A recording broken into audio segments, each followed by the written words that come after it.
Welcome to Mondays with Maxwell. My name is Mark Cole. I'm the president and CEO of the John Maxwell Leadership Enterprise. I'm so excited to bring you this new series with John. You know, the funny thing about Mondays is there are many people who dread the first day of the work week. I'm sure that's why TGIF, Thank Goodness It's Friday, is such a popular segment. People look forward to the end of the week more than they do the start of the week. I know you're thinking, of course they do, Mark. Who says, thank God it's Monday? I'll tell you. John Maxwell says it. And you know what? He's not the only one. I believe every one of you watching this right now is just like John. You welcome Mondays because you look forward to starting your week off looking for ways to value people, looking for opportunities to add value to people. And you, my friends, are what Mondays with Maxwell are all about. Glengarry Glen Ross said, coffee is for closers. Well, I say Mondays are for leaders.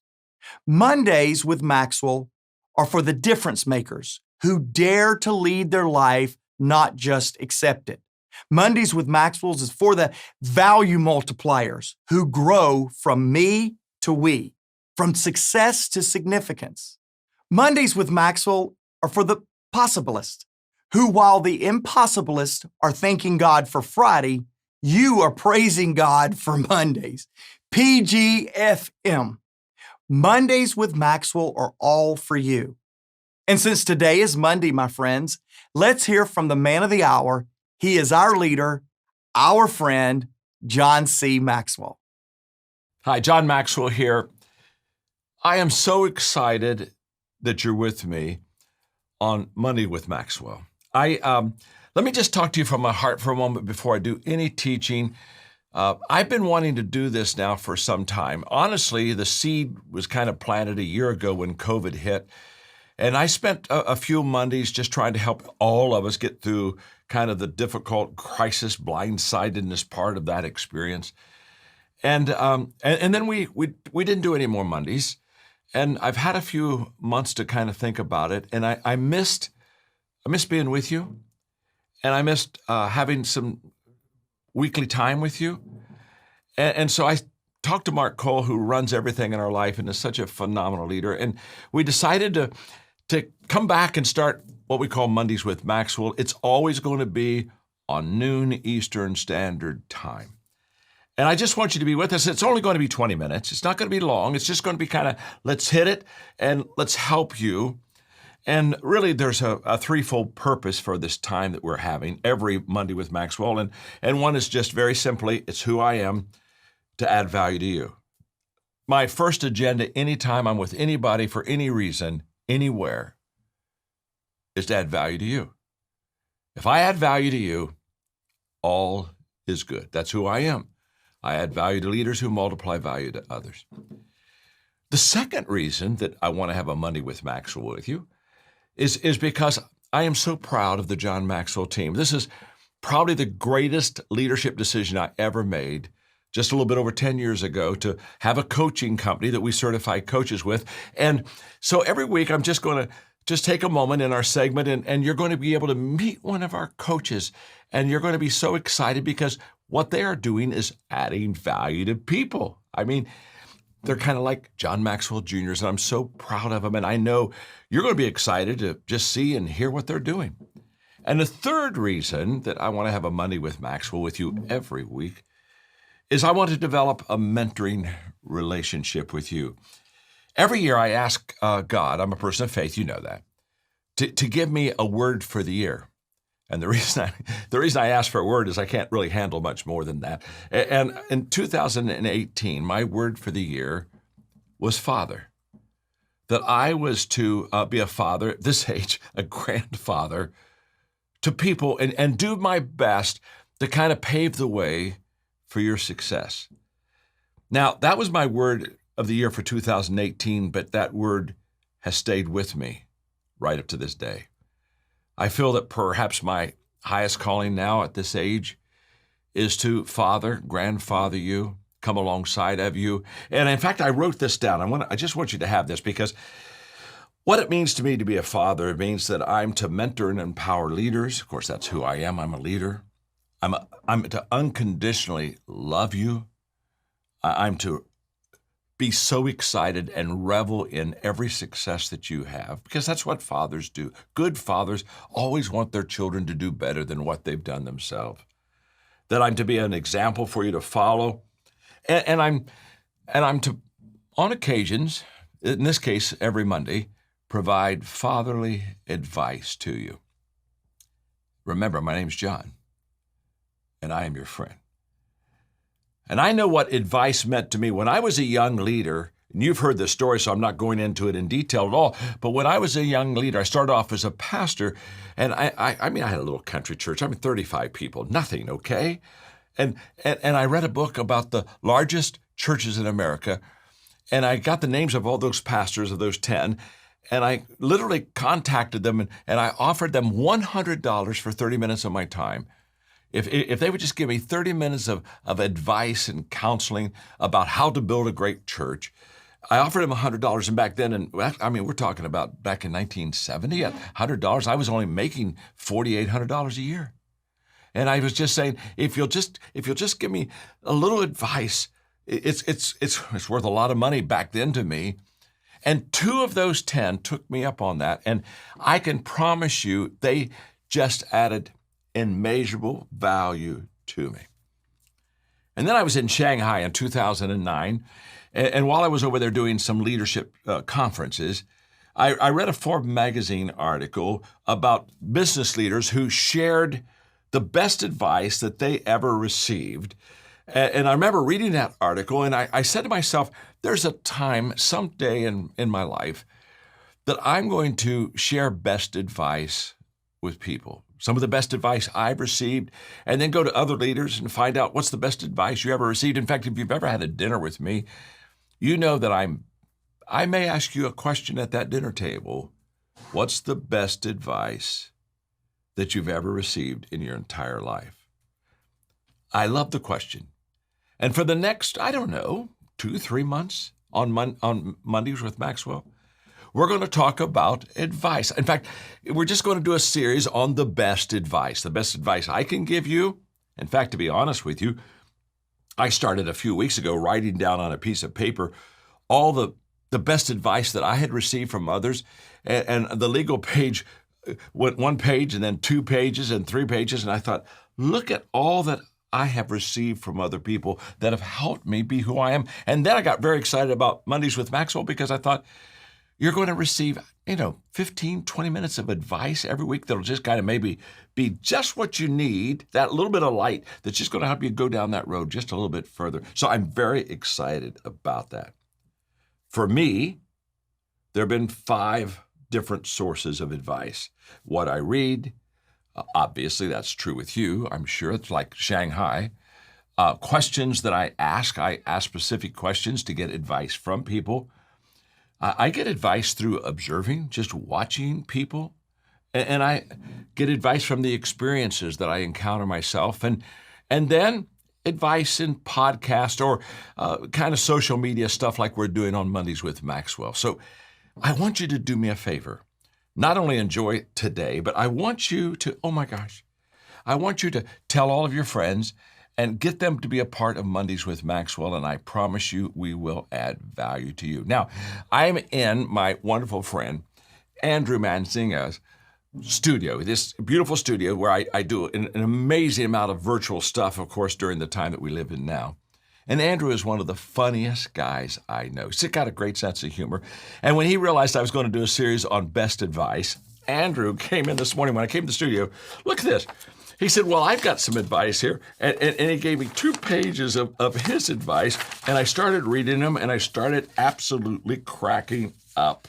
And so if it's okay, I'm just going to, I think what I'll do is I think every Monday with Maxwell, I'll start it off with Andrew's advice, okay?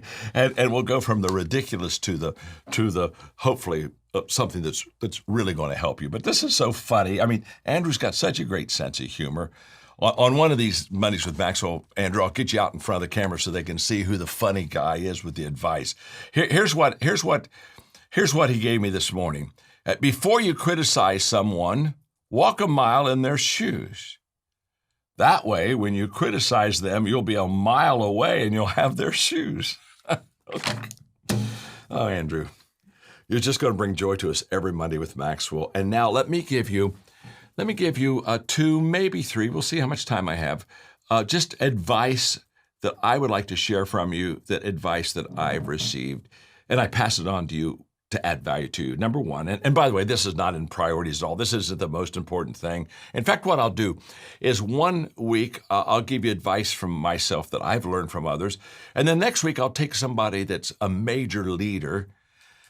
In fact, next Monday with Maxwell, I'll have Ed Bastian. I'll give you some advice that Ed gave me in a golf game that we played just a couple of weeks ago. He's the CEO of Delta Airlines.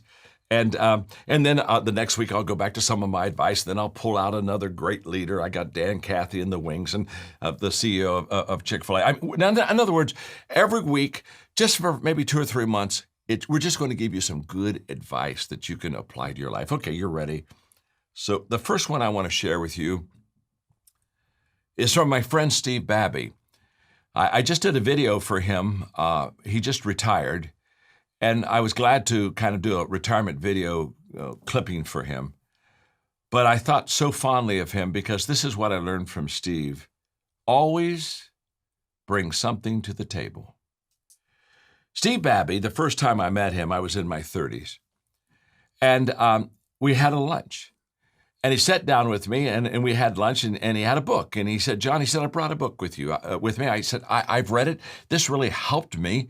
And let me tell you what I learned. He gave me, maybe a minute of what he learned from the book, and then he handed it to me. He said, "I want you to have it." He said, "I just think that you'll enjoy it." And I said, "Well, thank you, Steve." And then, and the next time we had a lunch, which maybe was, I don't know, a couple months later, we had another lunch. I had a little bit of a business relationship with him, and he came to, and this time now, this dates us way back. I mean, we're talking about back in the 70s and 80s. And Steve sat down and he had a cassette tape and he said, "I just listened to this the other day and I thought of you. And I want you to have this and hopefully it will help you." And then I got the cassette tape. And another time he might bring me an article. Within about 5 or 6 times of meeting with Steve Babby, I understood something about this man. He always brought something to the table. Steve's example and the advice I'm passing on to you from watching him taught me 3 things. 1, intentionally think of others first. You see, Steve didn't come to the table and then all of a sudden say, "Oh, I wish I had a book for John.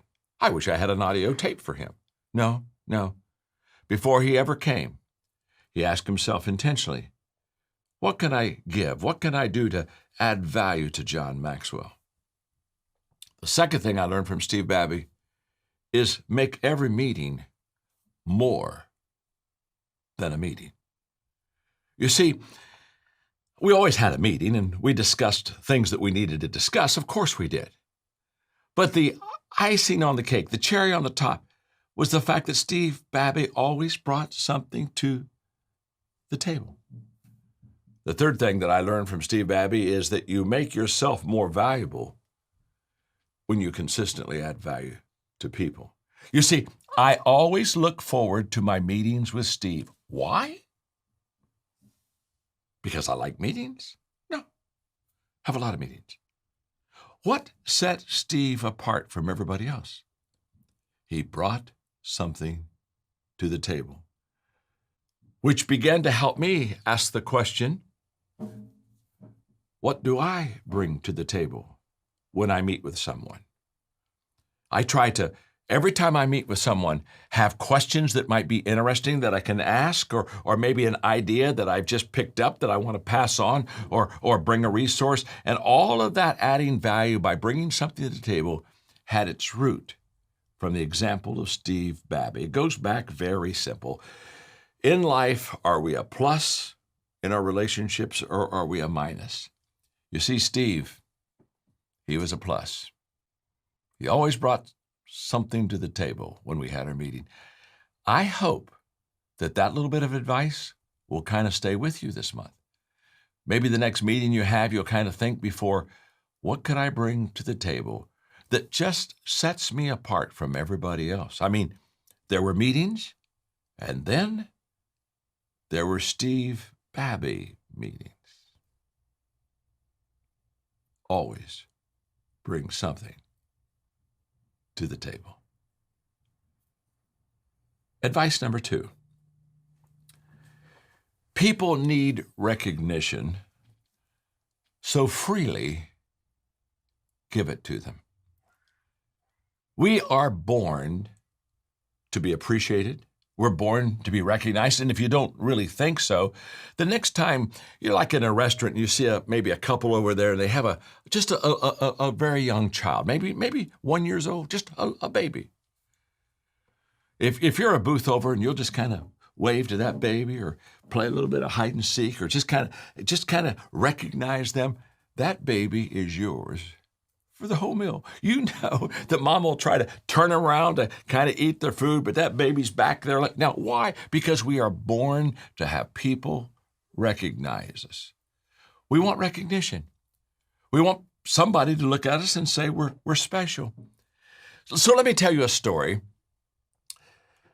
Okay, this is quite a few years ago, and maybe you'll remember this. Do you remember when the movie The Prince of Egypt came out? It was one of the very first animated films, and it was an animated film about Moses and his life.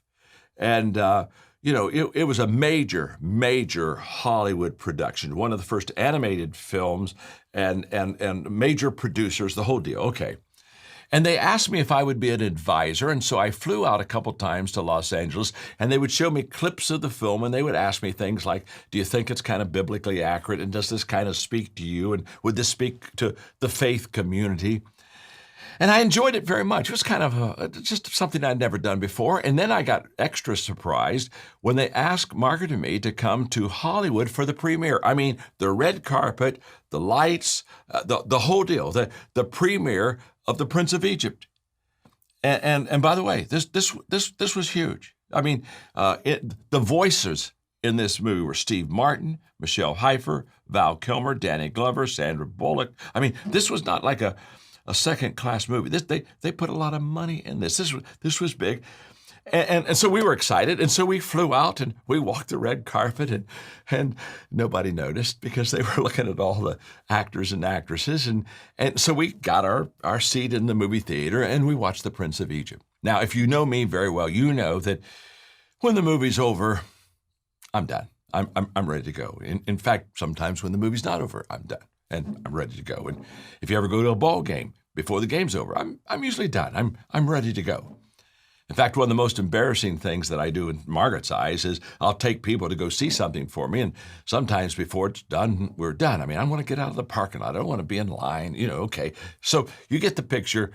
I enjoyed The Prince of Egypt. It was an honor to be there. And when it was done, immediately, I mean, I am the first one. I'm up, and I'm starting to walk out, and then I notice nobody's getting up. I'm the only person in the theater that's ready to make an exit. And I just thought, oh, okay, well, something else is going to happen. So I sat down, and what happened was the credit lines of the movie. And what I saw for the next 5 minutes, I'll never forget. As the credit lines began to unfold, as they do in any movie, the peoples, as they would see their name, they would stand up and say, that's me, and everybody would turn around and they'd applaud, and that's you, and way to go, and good job. And for 5 minutes, it was the most amazing encouragement, way to go, attaboy, attagirl community I've ever been in. I mean, I just watched them, and then all of a sudden it hit me. The most important part of the movie wasn't the movie. The most important part of the movie was my name. And what was most amazing to me is these A-list actors and actresses, they stayed till the last credit. I mean, we're down now to the grips. We're down to the least of the least. And I mean, they're turning around and giving them standing ovations and high-fiving them. And as I walked out, I thought to myself, People need recognition. So why not freely give it to them? You see, when I was a kid, my father would put good books in my hand and pay me an allowance to read them. And one of the first books I read in the 7th grade was Dale Carnegie's book on how to win friends and influence people. And what did Dale say? He said, the sweetest sound to a person's ear is the sound of their name. I can still remember my father and we took a couple Dale Carnegie classes while I was still in school, and one of them was all about how to remember names. It was John Wooden, my mentor, who taught his basketball players that if somebody throws you a good pass that allows you to make a basket on the way back down the floor, just point to them. Just recognize them. Hey, you're the person. You're the one. In fact, this was a new practice back then in basketball. And one of the players said, Coach, what happens if somebody throws me a pass and I make a basket and I go back down and I point to them? What happens if they're not looking at me? Coach Wooden, this great wise mentor, coach, teacher, smiled with great confidence and said, they'll always be looking. Of course they will. I'm always looking. You're always looking. We're always looking. George Barna is kind of known in the church world as he's kind of like a survey guy. He's the guy that's finding out what the trends are, and a lot of people follow him because his insights and observations and what he learns are very interesting. And George, when I was pastoring in Southern California in San Diego, he would come down and visit us. And one day we were having a conversation. He said, John, I've been coming down to see what the secret sauce is here, because back then that was one of the 10 most influential churches in America. So he said, I'm just hanging with people and asking questions. He said, I thought you would find this to be interesting. When I asked them, what makes you come to this church? Why is this church doing so well? And what's the secret sauce of it? He said the people would look at me and they would say, our pastor knows our name. And he'd say, what do you mean by that? He said, well, we have thousands and thousands, but when I come and I see him, he calls me by name. Well, you see, I did that on purpose. Back then, back in the dark ages, we had Polaroid cameras, and I would have between 130 and 140 people all over the campus, and it would have official host kind of a title there that so everybody could know who they were. And I would just basically ask them, if you're brand new, can we just take a picture of you? And if you'll let us take a picture of you, I'll do 2 things this week. They'll give me your picture. I want your name on it. And I'll do 2 things. I'll memorize your name, and I'll pray for you. And so when they would come back the next week, I would just call them by name. I knew well over 3,000 names. What made Skyline such a great church, George Barna would ask. The people would say, oh, John, he knows our name. Wow. I only gave you 2 today. When I give advice the next time, I'll probably give you maybe 3. Sometimes maybe I'll get in 4, but I have just a little time, but that's okay, because I want you, when you come to Mondays with Maxwell, to realize this won't take much time, but it will be well worth the time you give it. So let me mentor you every Monday. I'd love to do that. Always the same time, 12 noon Eastern Standard Time. And let your friends in on this. Bring your team in on it. Let's just build a large group of people who just basically say, every Monday at 12 noon Eastern Standard Time, you get Monday with Maxwell, and John's just going to share something with us that'll add value to us. Now, before we wrap it up, I just need you to give me, 90 seconds, 2 minutes max, because I am so proud of our John Maxwell team coaches, and I want to introduce one of them to you for a moment and let them share with you how we have added value in their life. I'm so excited for you to meet my friend Tina. She's a John Maxwell team member, has been for a few years now.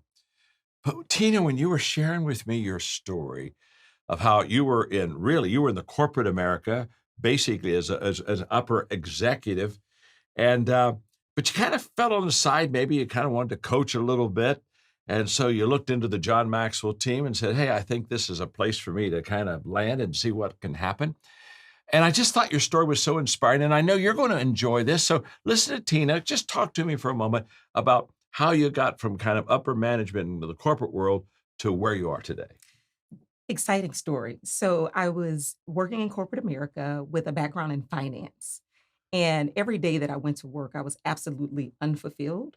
And I knew that there was something that I had to do to really tap into purpose. Sure. So for me, early on, I identified that my purpose is to use this gift that I always got in the comments section on my report card. You're talkative. So I said, I need to use that.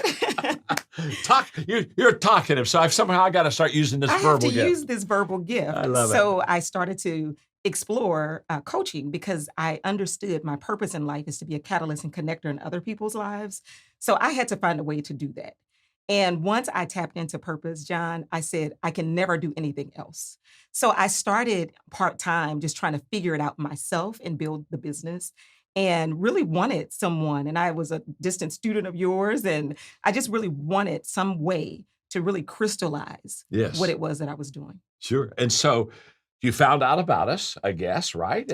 And so then you became a John Maxwell team member. So how have we taken you to the next level? Because now you do this full time. Mhm. You're no longer in upper management in corporate America. So what caused you and allowed you to make this positive shift in your life?